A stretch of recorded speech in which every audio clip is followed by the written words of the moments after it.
오늘 하나님 말씀은 구약 성경 시편 제37편입니다. 37편 5절부터 9절까지입니다. 시편 37편 5절부터 9절에 있는 말씀까지 제가 말씀 봉독해 드립니다. 내 길을 여호와께 맡기라. 그를 의지하면 그가 이루시고 내 의를 빛같이 나타내시며 내 공의를 정오의 빛같이 하시리로다. 여호와 앞에 잠잠하고 참고 기다리라. 자기 일이 형통하며 악한 꾀를 이루는 자 때문에 불평하지 말지어다. 분을 그치고 노를 버리며 불평하지 말라. 오히려 악을 만들 뿐이라. 진실로 악을 행하는 자들은 끊어질 것이나 여호와를 소망하는 자들은 땅을 차지하리로다. 아멘. 오늘은 구약 성경 시편 제37편 5절부터 9절에 있는 말씀을 중심해서 기다리는 신앙이라는 제목으로 말씀을 선포하고자 합니다. 여러분, 사람이란 어느 누구나 경험하게 되는 것 중에 하나는 기다림이라고 하는 것입니다. 그래서 우리는 어떤 사람과의 약속을 기다린다든지 혹은 어떤 일이 이루어지기까지 기다리는 등 많은 기다림의 시간들을 보내곤 합니다. 그렇지만 그런 기다림에는 정말 즐거운 기다림이 있는가 하면 반대로 기다림 속에 다가오는 시간들이 고통스러움과 또한 부러움, 불안한 기다림도 없지 않아 있게 됩니다. 예를 들어 결혼을 하게 될 당사자들이 결혼 날짜를 정해놓고 그날을 기다리는 마음은 아마 하루하루가 마냥 즐겁고 행복할 것입니다. 그런 반면에 사형수가 자신의 사형 날짜 집행을 기다리는 기다림이야말로 불안과 고통과 두려움의 시간일 뿐일 것입니다. 그렇다면 우리에게 이러한 두 경우가 아닐지라도 무엇인가 기다릴 때의 기분은 과연 어떨까? 사실 저는 약속 시간을 정해놓고 사람을 기다리는 데에는 좀 은사가 없는 것 같습니다. 그래서 어떤 사람과 약속 시간을 정해놓고 그 시간에 약속 장소에 나타나지 않으면 상대방이 약속 시간을 어길 때 참 마음에 짜증이 일어나곤 합니다. 물론 저라고 해서 약속 시간을 잘 지킨다는 그런 의미는 아니지만은 그래도 약속 시간에 많은 차이가 나지 않도록 노력을 하고 있습니다. 그런데 여러분, 우리가 살다 보면 이보다 훨씬 더 심각하고 힘든 기다림을 맞이해야 할 때가 있습니다. 예를 들어서 힘든 질병을 안고 죽음을 기다리는 사람도 있고요. 또한 사업을 하는 사업가라면 언젠가는 사업이 정말 잘 풀려지기를 기다리는 그런 기다림도 있을 것입니다. 또한 여러분 가운데는 특별한 기도의 제목을 가지고 계속 기도하면서 하나님의 응답을 기다리는 성도들도 아마 없지 않아 계실 줄로 믿습니다. 그러므로 기다림이란 믿음과 소망 안에서 정말 성도들이 경험할 수 있는 가장 힘든 일이 아닌가. 아마 저는 그렇게 한번 생각을 해보고 싶습니다. 그럼에도 불구하고 오늘 본문 7절 첫 부분의 말씀을 보면 이런 말씀이 기록됩니다. 함께 읽습니다. 여호와 앞에 잠잠하고 참고 기다리라. 아멘. 그러니까 우리의 삶 가운데 정말 행복한 축복자로 살기 위해서는 기다림이라고 하는 그 삶의 무게를 극복하지 않고서는 절대로 우리가 행복한 자로 살아갈 수 없다는 말씀입니다. 그래서 오늘 본문 말씀을 보면 시편 기자는 아주 단호하고 분명하게 말합니다. 뭐라고요? 하나님의 뜻을 기다리고 계속해서 그분의 길에서 벗어나지만 않는다면 하나님께서 여러분을 높여주셔서 땅을 차지하게 되는 행복자로 삼아주시겠다고 하나님은 말씀하고 계십니다. 성도 여러분이요, 여러분이 성경을 관심해서 읽어보면 성경의 주제는 한마디로 기다림이라는 사실을 발견하게 될 것입니다. 왜 그런지 아십니까, 여러분? 그것은 바로 구약 성경의 대주제가 초림으로 오실 예수 그리스도에 대해서 약속의 말씀을 하고 계시고, 또한 신약 성경의 대주제는 재림주로서 다시 오실 메시아에 대해서 기록되어 있기 때문에 그렇습니다.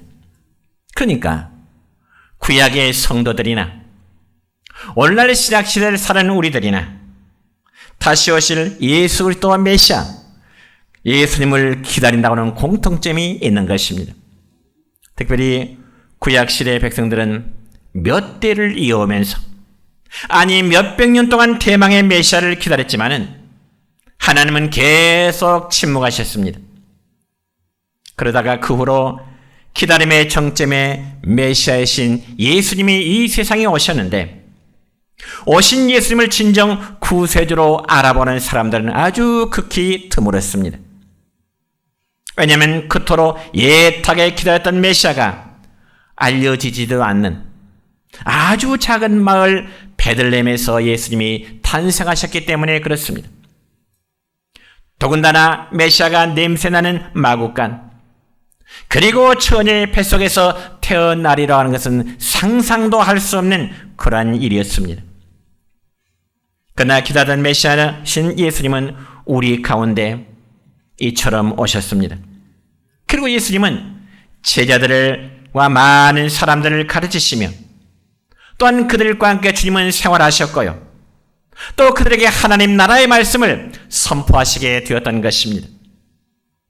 그러자 당시 제자들과 수많은 군중들의 관심은 예수님이 오셨으니까 로마의 압제와 가진 자의 횡포들을 무너뜨리고 이제는 새로운 나라가 임하게 될 것이라는 기대하면서 예수님을 따라다니게 된 것입니다. 그렇지만 많은 사람들이 예수님을 따라다니면서 기다림의 그 결과는 과연 어떠했을까요? 예수님이 십자가에 힘없이 매달리신 모습이었습니다. 그리고 무덤에 묻히시게 되고, 또한 장사 치는 바가 되셨습니다. 그러면 제자들과 군중들이 바라본 것처럼 예수님의 시대는, 예수님의 죽음과 함께 모든 것이 끝나버리고야 말았을까요? 아니요. 예수님은 다시금 3일 만에 부활하셨고 제자들과 40일 동안 이 세상에 다시금 더 계셨던 것입니다.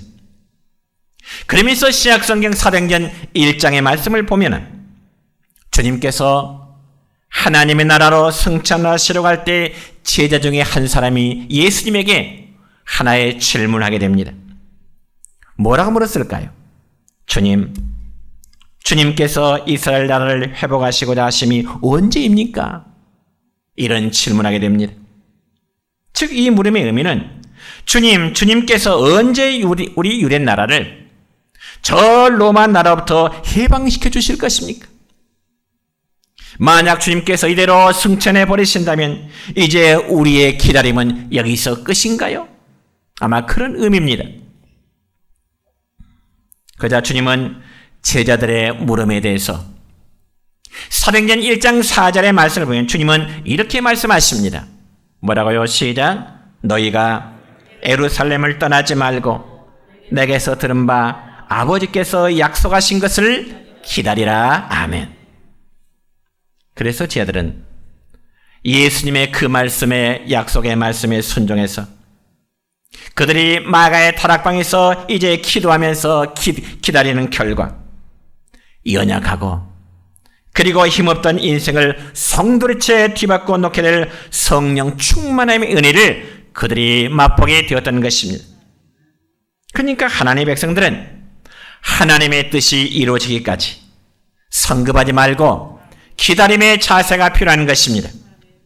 그래서 기다림은 곧 인내를 말하는데, 우리의 신앙생활에 인내함이 없이는 절대로 하나님의 약속을 받지 못하게 되는 것입니다.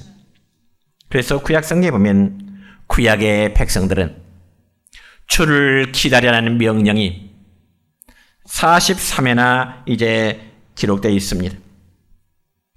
그리고 이 명령은 성경 전체를 통해서 또한 줄기차게 나타나 있는데, 우리가 신약성경 마지막 장 마지막 절, 즉 요한계시록 22장 20절의 말씀을 보면 사도 요한은 예수님이 속히 오시게 될 사실에 대해서 이렇게 선포하고 있습니다. 뭐라고요? 시작. 내가 진실로 속히 오리라 하시거늘 아멘. 주 예수여 오시옵소서. 그렇습니다. 사랑하는 성도 여러분이요, 우리의 신앙을 한마디로 말하자면 기다림의 신앙이라고 표현해도 결코 부족한 표현이 아닐 것입니다. 왜냐하면 우리 각자의 신앙은 기다리고 또 기다려야 하기 때문에 그렇습니다. 그렇다면 첫째로 왜 하나님은 우리에게 기다리는 신앙생활을 하도록 말씀하실까요? 여러분, 하나님이 우리의 힘들고 어려운 부분들을 아시고 또한 그 하나님이 당신의 자녀들을 사랑하신다면 왜 지금 당장 응답하셔서 우리를 기다림의 고통에서 놓아주지 않은 것일까요? 이런 부분에 있어서 우리는 종종 신앙의 회의감을 느낄 때가 있을 것입니다. 우리 자신이 생각할 때는 지금 이 순간 하나님이 즉각 응답해 주시면 좋으련만 정작 우리가 원하는 때에는 하나님 마치 침묵하고 계시는 것 같은, 그럴 때 우리의 마음이 기도하지만 얼마나 답답할 때가 있습니까? 그러나 우리를 향하신 하나님의 침묵은 결코 무의미한 침묵이 아닌 것입니다. 그러면서 우리는 하나님의 침묵 앞에 기도의 응답이 이루어질 때까지 답답하고 초구한 마음을 버려야 할 줄 믿습니다. 하나님이 지금 이 순간 빨리 이루어 주셔야 할 때면 주셔야겠는데, 그리고 문제 해결을 해 주셔야 되겠는데, 그렇지 못할 때 때로는 답답함, 때로는 실망, 낙심의 마음을 가질 수 있습니다. 그래도 우리는 사랑하는 성도 여러분이여, 하나님의 말씀을 기억하십시다. 구약성경 시편 55편 9절의 말씀 볼까요? 거기에 보니까 이런 말씀이 있습니다. 시작. 하늘이 땅보다 높음같이 내 길은 너희의 길보다 높으며 내 생각은 너희의 생각보다 높음이니라. 아멘. 그렇습니다. 여러분, 하늘이 땅보다 높음같이 하나님의 생각은 저와 여러분의 생각보다 높다는 사실을 여러분 믿으시기 바랍니다. 그럼에도 우리는 이런 하나님의 마음을 이해하지 못하기 때문에 마치 하나님이 나의 기도를 외면하시는 것처럼 그렇게 느낄 때가 있다는 사실입니다. 그러나 여러분, 착각하지 마십시다. 하나님은 우리의 삶을 항상 선한 길로 인도하시는 하나님이심을 믿으시길 바랍니다. 그래서 신약성경 로마서 8장 28절의 말씀을 보니까 이런 말씀이 있습니다. 시작. 우리가 알거니와 하나님을 사랑하는 자 곧 그의 뜻대로 부르심을 입은 자들에게는 모든 것이 합력하여 선을 이루느니라. 아멘. 여러분, 우리 하나님은 항상 당신의 선한 뜻을 그의 자녀들에게 베풀어 주시기를 원하시는 하나님이십니다. 그래서 구약성경 에레미야가 3장 25절로 26절까지 말씀 보면 이런 말씀이 있습니다. 시작. 기다리는 자들에게나 구하는 영혼들에게 여호와는 선하시로다. 사람이 여호와의 구원을 바라고 잠잠히 기다림이 좋도다. 아멘. 여러분, 이 말씀을 다시 한번 마음에 기억해 보시길 바랍니다. 사람이 여호와의 구원을 바라고 잠잠히 기다림이 좋도다. 그럼 왜 우리에게 이러한 기다림의 신앙이 필요할까요? 그것은 우리가 하나님의 뜻이 이루어지기까지 기다리는 동안 하나님은 우리를 위해서 놀라운 일들을 계획하고 계시기 때문에 그렇습니다. 우리가 이런 예를 한번 들어볼까요? 집에 있는 어린 아이가 밖에 나가서 놀다가 점심때가 되어서 집에 돌아왔습니다. 어린아이가 집에 들어오자 문을 열자마자 엄마 부르면서 빨리 밥을 달라고 채촉합니다. 그때 엄마는 아이에게 말하기를, 애야, 조금만 기다려라. 그럼 엄마가 맛있는 반찬 해줄게. 그럼에도 그 아이는 견디지 못해서 막무가내로 엄마 밥 지금 주세요. 빨리 주세요. 그걸 채촉할 때 아마 엄마는 식은밥 한 덩이와 김치 한 가지만을 주게 될 것입니다. 그렇다면 여러분, 그 아이가 조금만 더 기다렸다면 아이의 점심은 어떨까요? 새로 준비한 밥과 맛있는 반찬이 아마 아이에게는 풍성할 것입니다. 이와 마찬가지로 우리가 하나님 앞에 무엇을 간구하고 기다릴 때 하나님은 우리를 위해서 저와 여러분의 기도를 들으시고 놀라운 일들을 준비하고 계신다는 사실을 여러분 믿으시기를 축원합니다. 그래서 로마서에 있는 말씀 보면 우리가 기다림이라는 이 인내의 터널을 통과하고 있는 그 순간에 우리는 때로는 환난을 겪고 있지만 환난은 인내는 연단을, 그리고 연단은 우리가 하여금 커다란 소망을 갖게 한다고 말씀하십니다. 성경 볼까요? 로마서 5장 3절부터 4절까지의 말씀입니다. 시작. 우리가 환난 중에도 즐거워하나니 이는 환난은 인내는 연단은 소망을 이룬 줄 알미로다. 아멘. 이처럼 하나님은 우리가 기다리는 동안에, 여러분이 하나님께 기도하고 기다리는 동안에 우리 안에 이러한 상품들을 이루어 가십니다. 결국 기다림이란 단순히 우리가 무엇인가를 얻기 위한 것으로 끝나는 것이 아니라 하나님께서 나에게 원하신 대로 내가 내 삶을 변화시켜 가기를 하나님은 일하고 계시는 것입니다. 여러분, 신앙적인 차원에서 우리가 주님의 뜻을, 하나님의 뜻을 기다리는 것은 확신이 있기 때문에 그렇습니다. 그래서 고통이 와도 끝까지 하나님의 말씀을 붙들고 이제 늘어지는 것이지요. 비록 지금 내가 바란 소원이 이루어지지 않아도, 또한 문제 가운데 빠져들어도 나는 하나님을 믿으며 순종하겠노라는 결단이 우리 모두에게 있기를 바랍니다. 그리고 기다림의 소망을 가지고 더 열심히 살아가며 어려운 상황 속에서도 하나님께 모든 걸 맡기며 최선을 다하며 살아가는 삶입니다. 이것이 바로 주님을 기다리는 자의 삶입니다. 그래서 여러분, 신앙적인 기다림은 우리로 하여금 더욱 열정적인 인생이 되게 하시기 위한 하나님의 의도인 것입니다. 그러므로 우리는 기다림 때문에 초급해하지 마시길 바랍니다. 이것이 행복적으로 살아갈 수 있는 행복의 비결임을 믿으시기를 바랍니다.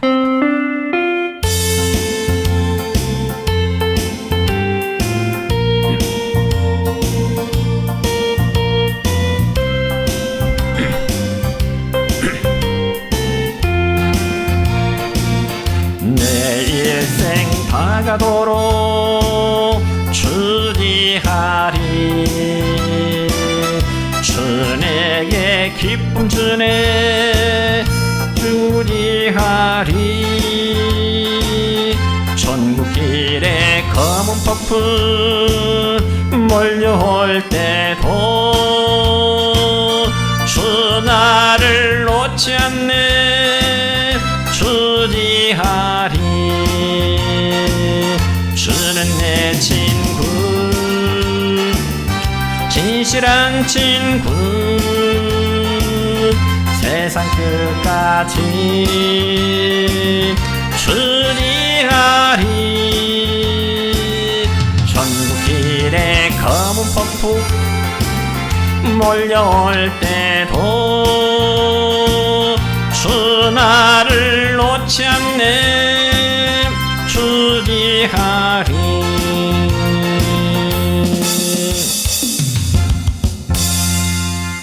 두 번째로 우리가 주님의 뜻을 기다리는 데 필요한 두 가지의 조건이 있습니다. 첫 번째 조건은 인내의 믿음이 있어야 된다는 겁니다. 여러분 앞에서도 말씀을 드렸듯이 하나님께서는 우리의 간구함을 지체하시면서 기다리게 하신 데는 큰 뜻이 담겨 있습니다. 왜냐하면 하나님의 시간은 분명 우리의 시간과는 큰 차이가 있기 때문에 그렇습니다. 이 점에서 신약성경 베드로후서 3장 8절과 9절까지의 말씀 보면 이런 말씀이 있습니다. 시작. 사랑하는 자들아, 주께 하루가 1000년 같고 1000년이 하루 같다는 이 한 가지를 잊지 말라. 주의 약속은 어떤 이들이 터지다고 생각하는 것 같이 터진 것이 아니라 오직 주께서는 너희를 대하여 오래 참으사 아무도 멸망하지 아니하고 다 회개하게 이르기를 원하시느니라. 아멘. 여러분, 어떤 머리 좋은 경제학자가 이 구절을 보고 하나님께 기도를 했답니다. 하나님, 우리의 시간 1000년의 세월이 하나님 보시기에는 하루와도 같다고 하셨지요? 그렇다면 하나님, 저에게 하루와 같은 1달러의 돈만 주십시오. 그렇게 기도를 했다는 거죠. 왜냐하면 하나님께서 1달러의 돈을 주신다면 자신에게는 마치 1000달러의 돈이 될 수 있으리라고 하는 그런 기대감 때문이었습니다. 그저 하나님은 그 사람의 기도에서 이렇게 응답하십니다. 그래, 좋다. 내가 너에게 1달러의 돈을 줄 테니 1분만 기다려라. 그런데 그 1분의 시간은 1000년의 세월과도 같다는 것입니다. 여러분, 우리는 여기서 중요한 하나의 사실을 깨달아야 됩니다. 그게 무엇인가 하니, 많은 사람들이 하나님의 도심을 기다리고 있지만은 그분의 타이밍, 즉 시간은 생각하지 않는다는 점입니다. 우선 빨리, 지금 당장. 여러분, 하나님의 도움의 성격은 좋아하지만 우리가 기다리는 동안 우리의 삶 가운데서 일하고 계시는 그 하나님을 잊어버리고 살아가는 경우가 얼마나 많습니까? 성도 여러분이요, 하나님은 지금 이 순간도 저와 여러분을 위해서 일하고 계심을 믿으시길 바랍니다. 그러니 하나님이 일하심이 끝날 때까지 좀 참아 기다리자는 겁니다. 여러분은 과거에 공중고개 서커스를 한 번쯤은 다 보셨을 것입니다. 물론 요즘 젊은이들은 서커스 보는 기회가 좀 없을 것입니다만은 옛날에는 그랬잖아요. 어느 시골 장터에 서커스가 들어오면 보통 한 달 정도 그 장날 공연합니다. 그러면 그 서커스를 보려고 10리길, 20리길 뭘 다 하지 않고 걸어가서 서커스를 보는 그런 기억들이 있습니다. 그런데 여러분, 그 서커스에는 중요한 원칙이 하나 있답니다. 그게 무엇인가 하니, 그 은혜에 달 매달려서 상대방을 붙잡는 사람은 최대한 정확하게, 그리고 반대편에서 뛰어오르는 사람의 손을 붙잡는 겁니다. 중간에서. 그리고 반대로 공중으로 뛰어올라 회전을 하면서 뛰어오르는 사람은 정확한 타이밍 시간에 맞춰서 절대 자기가 상대방을 잡으려고 하지 않는다는 거죠. 상대방이 자기 손을 잡아주도록 그냥 손만 내면 된다는 거예요. 근데 만약 상대방이 자기의 손을 잡아주기가 불안해서 도중에 자기가 상대방 손을 붙잡으면 떨어지고 만다는 겁니다. 처음에는 자기가 상대방 손을 붙잡아야 되고, 두 번째는 상대방이 자기의 손을 붙잡아야 줘야 되는데, 자기가 상대방의 손을 이제 맡기려고 할 때 전폭적으로 맡겨야지. 상대방을 믿지 못하고 두려움 속에 오히려 자기가 상대방의 손을 잡으려면 떨어질 수밖에 없다. 그러므로 믿고 기다리라는 말씀은 하나님께서 기다림 가운데 있는 우리를 향하여 하시는 말씀이 되기도 할 것입니다. 이리저리 흔들리면 안 된다는 거죠. 인내의 믿음을 가지고 기다리는 말씀임을 믿으시기 바랍니다. 두 번째로 확신에 찬 겸손입니다. 여러분, 기다린다는 말은 다른 뜻으로 생각하면 상대방을 철저히 믿고 신뢰한다는 말입니다. 그럼에도 기다리는데 한계를 끼고 자기 마음대로 한다면 그의 결과는 파멸을 가져올 수밖에 없습니다. 하나의 실례로 우리는 사무엘 선지자 앞에서 감히 자기의 위치를 망각하고 기다리지 못하여 조급한 제사를 드렸던 사울왕의 모습을 기억하실 것입니다. 여러분, 성경에는 왜 하나님께서 사울왕을 버리셨을까요? 그 이유는 사울왕의 교만함 때문이었습니다. 기다림이란 내가 할 수 없어서 누군가의 손길을 빌리는 중요한 출발을 의미합니다. 그렇기 때문에 여러분, 신분이 높은 사람일수록 오래 기다릴 필요가 없습니다. 왜냐하면 신분이 높은 사람일수록 그냥 지시만 하면 되니까요. 그러나 신분이 낮은 사람 어떨까요? 그렇지 못합니다. 저 사람이, 신분이 높은 사람이 나에게 오케이 할 때까지 우리는 어때요? 기다려야 하기 때문에 그렇습니다. 여러분은 하나님의 전능하심과 위대하심을 여러분 인정하십니까? 그렇다면 겸손하게 기다려보시는 신앙인이 되시기를 축원합니다. 감히 우리가 하나님의 뜻을 앞질러 가서는 안 됩니다. 그러므로 우리가 할 수 있는 겸손의 중요한 기다림은 바로 기도일 것입니다. 기도는 피조물인 인간들이 유일하게 근심 없이 기다릴 수 있는 최고의 방법이기 때문에 그렇습니다. 여러분, 신약성경 마태복음 8장의 말씀을 보면은 어느 날 예수님은 사랑하는 제자들과 함께 배를 타고 갈릴리 바다를 건너시게 됩니다. 그런데 도중에 갑자기 바다에 큰 물결이 치기를 시작합니다. 그러자 제자들은 바다에서 이제 돌풍으로 해서 두려움에 떨게 되지요. 그렇지만 예수님은 어때요? 배 한켠에서 주무시고 계십니다. 그렇다면 예수님은 그 풍랑이 있는 그 배 속에서 왜 주님은 주무시고 계셨을까요?